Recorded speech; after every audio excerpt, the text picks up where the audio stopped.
Hey there, it's Kat, and this is Brews and Reviews.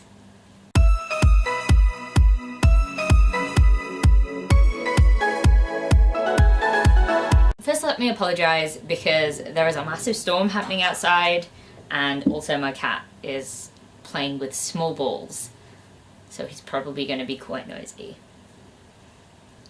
Anyway, welcome to the end of the year book tag. This tag was originally created by Ariel Bassett, and I just kind of thought I'd do it because why not? Question 1. Are there any books that you started this year that you need to finish? Okay, so I have like 5 books that are like ongoing on my Goodreads, and I'll get to them.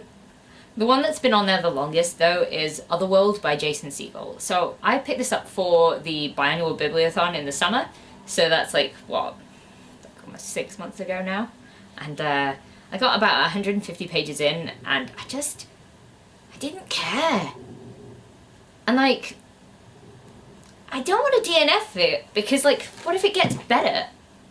I don't think it's going to, but I kind of want to see if it does. I don't know, maybe it's like just a weird curiosity thing, but like I kind of want to see, so that's why I haven't DNF'd it yet.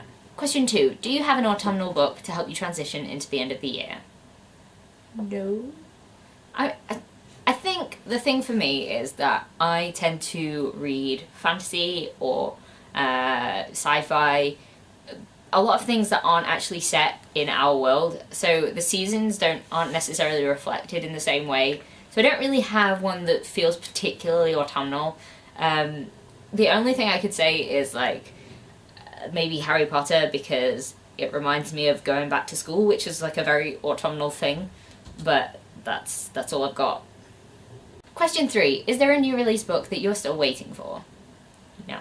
I am not massively good with new releases, and to be honest, I have been taking a break, so I haven't really looked at any new releases. The things that I've asked for Christmas have just been like books that I know about and have been really interested in. They're not necessarily new at all, and yeah.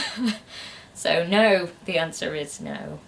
Question 4, what are 3 books that you want to read before the end of the year? Okay, so for this one I have Bitterblue by Kristin Cashore. This is the 3rd book in the Graceling trilogy, and I just kind of want to finish it and get it done, because I really enjoyed the first 2, and for some reason I just didn't want to pick this one up. I think it's because it's much bigger than the other 2 were. I'm ready to pick it up. I'm ready to go back into this world, and I really enjoy this world, so this is what I want to do before the end of the year. Another book that I want to finish before the end of the year is From Potter's Field by Patricia Cornwell. Now, for some reason, I was going to pick this up in January, and I realised that it's a book set at Christmas time, and I was like, but it's past Christmas. So I have literally waited for an entire year to read this book because it's set around Christmas time, and I'm gonna read it. I'm gonna read it this year because then I can carry on with the series. Now that I've said that out loud, I realise how mental that sounds, but you know. And the last book that I want to read before the end of the year is And Then There Were None by Agatha Christie, because I've been saying that I'm going to read it all year long, and have I read it yet? No. It also kind of reminds me of Christmas because my nans are coming around for Christmas this year, and one of them loves Agatha Christie, watches like all of like Poirot and things like that on the television all the time, so it kind of reminds me of like a family thing. I am excited to read it. Question 5, is there a book that you think could still shock you and become your favourite book of the year? Listen, right. This year has brought to me some books that I thought were absolutely amazing. They have sort of impacted me in a way when I really needed a book to sort of impact me, and I've really enjoyed that.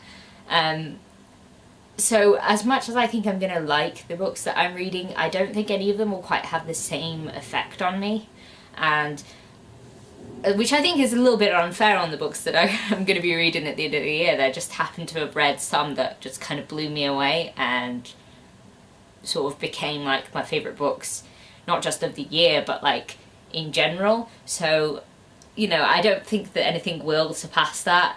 If it does, I'll let you know. Question 6, have you already started making reading plans for the new year? Yes. I'm not ashamed of that.